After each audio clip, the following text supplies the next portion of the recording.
Oh, good morning. Today I'm having a look at a couple of reproducers. Number 4s to be specific. Now, this one had a reported buzzing in it when playing, ordinary records, a distortion of some kind, and it was a little bit tight on the bushing, the isolator gasket back there. So what I've done is I modified the isolator gasket to fit the tone arm of the 101, which is what this is off of. This is an HMV 101 reproducer. Now you can see I'm testing it on a Victrola 50, and the reason for that is while I was playing records on the 101, the spring packed it in, the mainspring. Just let go. That was it. Okay. So that's done with. But that's okay. I just finished this VV-50. It's sitting right here, and it's a good machine to test a number 4 on because it has a nice horn. You might notice this white tape back here. That's plumber's tape. That stuff right there. What I do with this is, if I have an isolator bushing gasket, I keep saying bushing, isolator gasket that is a little loose on the tone arm, I will wrap the tone arm with the plumber's tape, and that will take up that little bit of slack, and then it's on there good and tight. You want a tight seal there because that's an air leak if there isn't one. Generally, what I like to do is get as tight a seal as I can back there, because once I usually put a reproducer on a machine I finish, I don't generally take it off, unless, it needs rebuilding or some other issue. Well, I've been playing records and I've been unable to locate the problem with this reproducer, other than the fact that the isolator gasket was tight on the tone arm, and I fixed that problem by shaving off some of the brass in there so it fits a little bit looser, but still tight enough that it's not going to create an air leak. Now what I'll do is I'm going to test this on the Victrola 50 using a much later period Bluebird record. Now I like to use records like this for reproducer tests because they really give the reproducer a workout, and being that this is a number 4, I should be able to handle an electrically recorded record. Harry's Tavern Band, I can't say I've ever heard of them. It's the same old shillelagh, being that it was St. Paddy's Day a couple days ago, why not? And I see we're going to need a needle, and I'm going to use loud tone needles. This is going to be pretty loud. That's okay, that's the whole point of it. We're testing a reproducer. We're not sitting here enjoying records for the sake of enjoying records. We're working. So let's see. And when I've done that one, I will test that one. Let's see what we got here. This pitter patters rain on the roof, so there's some irritating noise in the background, but that's all right.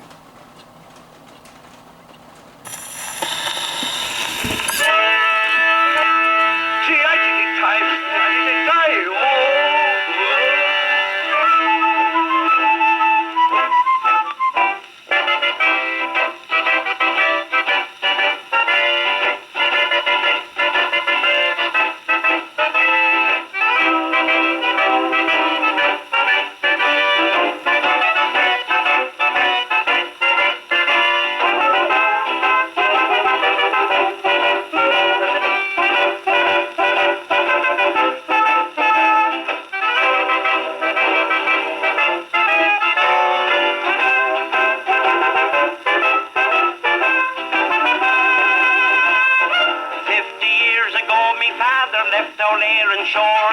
He came to land shillelagh in hand and devil a wee bit more. He got a job, then got a wife and raised a family. And then he died and left his old shillelagh stick to me. So I'm going to be a copper, it's the only thing to do. Instead of having one night stick be jabbers, I'll have 2. If there's a fight, I'll be alright, I'll knock 'em cold, you see. Because I have the old shillelagh father gave to me. Sure it's the same old shillelagh me father brought from Ireland. And devil the man was prouder when he carried it in his hand. He laid the band on Paddy's Day and pulled it in his mitt. And devil if it we'd laugh half a it, or Dad would have a fit. Oh, with that same old shillelagh, me father could link a dozen men. As fast as they'd get up, begorry, he'd knock 'em down again. And many's the time he used it on me to make me understand. The same old shillelagh me father got from Ireland.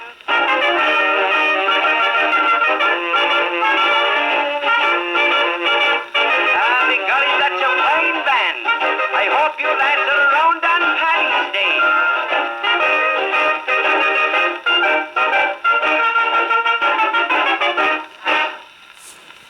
Okay. And why don't we play the flip side of that? Just in case it decides to let go doing that. Let's see. Changes the needle. And the flip side of this one is Frenesi, a Rumba Sun, something like that. Oh, whatever. By the same Harry's Tavern band. A little dusty, that record, but that's okay. Not gonna hurt anything.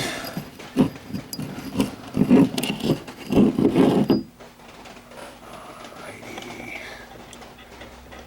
And then we will play the other one. I should probably rewind it a bit.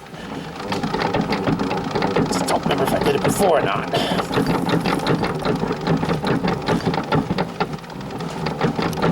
I guess I did.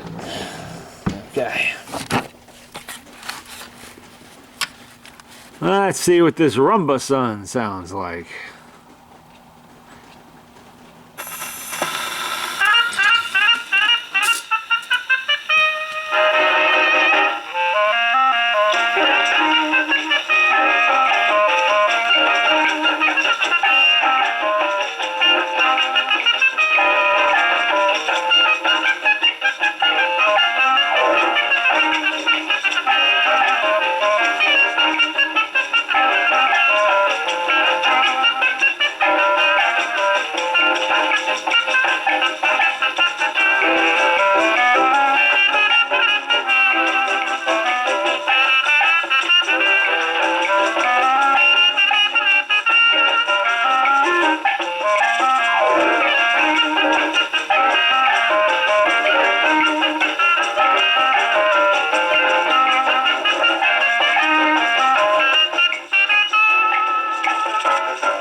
Well, I have to admit this one's got me a bit stumped. I'm not getting the buzzing and distortion. The record's a little worn, so that's expected to have some, but... Now, the gentleman that sent this to me is an experienced phonograph owner. He knows the difference between buzz and wear, and he did play multiple records on it to reproduce the result. And maybe whatever it is got banged back out of it and transported to me. I'm not really sure. I haven't taken it apart yet. Don't really expect to find any surprise. I had assumed from the description that this was going to be a case of diaphragm delamination of some kind, because it's new gaskets, new diaphragm, everything's adjusted, new isolator gasket, but it doesn't appear to be the case. I don't know what it could be. Well, let's test the other one and see if the results change. We'll change the record. Don't want to have to hear that twice. Let's see, something more period correct would probably be better. Let's see. Knocking things around. Yeah, we'll try this. Something called Everybody Step. Oh, that's Paul Whitman. Okay. That's Paul Whitman. And I know this gentleman plays lots of Paul Whitman records, so get the dust off of there. I don't need to wind it, but why not? It's a long record. What I'm going to do is, let's get rid of the needle. We're going to swap to the reproducer I have here, which I actually just rebuilt.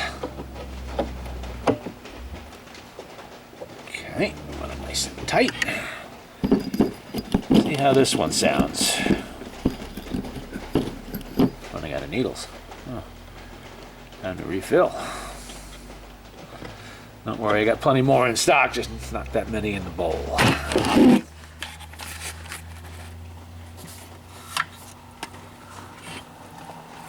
Another HMV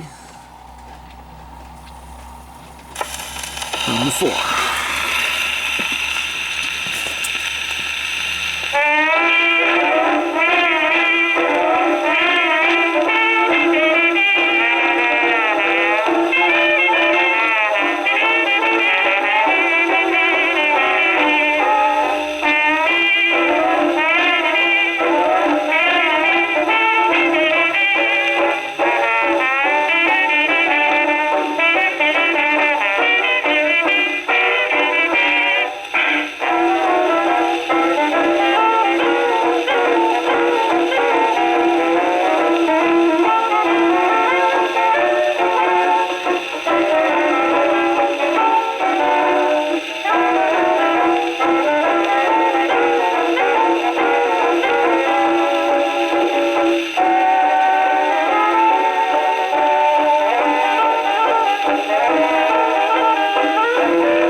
Victrola 50, the jazz age lives. Well, that sounds like a decent reproducer.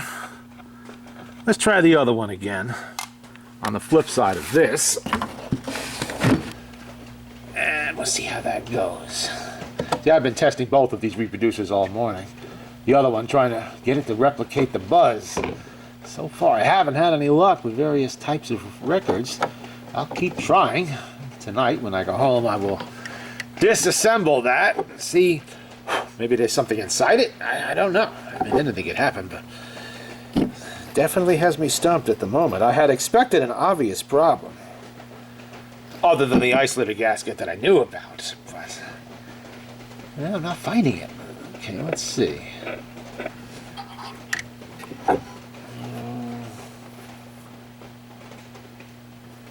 Did I flip the record? I don't remember if I did or not. Well, we'll find out. if I play the same song twice, you know I didn't. Got to distribute all the grease in this one anyway. It's a freshly rebuilt machine, or serviced, I should say. Okay, let's give this one a shot again with that other reproducer.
There you go. Still sounds good.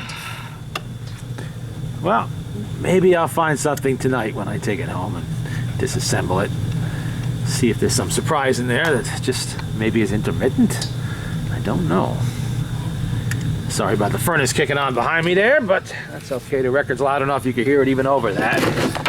Let's take that off of there. Have a closer look at it.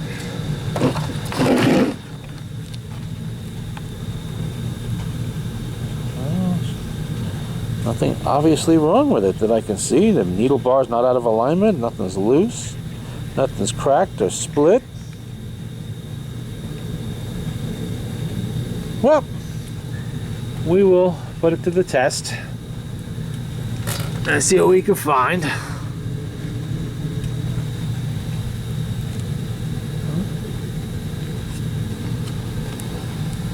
But for now, that's it. We'll be back. We'll revisit this again later. And this is, by the way, the HMV 101 tone arm. For those of you who have a 101, never saw one off the machine. Uh-oh. There should be a gasket there. Not a gasket. There is a metal washer that goes on there. Hopefully that is not lost somewhere. See, it's a bit more involved than what you find on the Victrola 50. Let me show you that one while I have it here. This is a brass tube, and you could actually adjust this a little bit by slightly bending here the slot. Where's the slot? Right there. In or out slightly. But usually I just use plumber's tape to tighten up loose reproducers on these or any machine. It works very well. It's not an expensive repair. With these ones, you don't really have that option. It's much thicker. So if you do get a brand new isolator gasket that's tight on here and you want to loosen it up a bit, you got to shave the brass. But I like to leave them tight because tight does not allow for air leaks. But we've adjusted it a little bit to make it at least slightly easier. I mean, this one wouldn't come off to the point where it actually did pull the isolator gasket out. You can see I shaved the brass a little bit now. Let me see. It goes on there pretty good. Let's see. Slip that on there. I'll show you. There we go. 2 seconds and it's on. But take it home, take it apart. And if anybody wanted to hear what a number 4 reproducer sounds like on the Victrola 50, well, now you've had your opportunity. They actually do sound pretty good.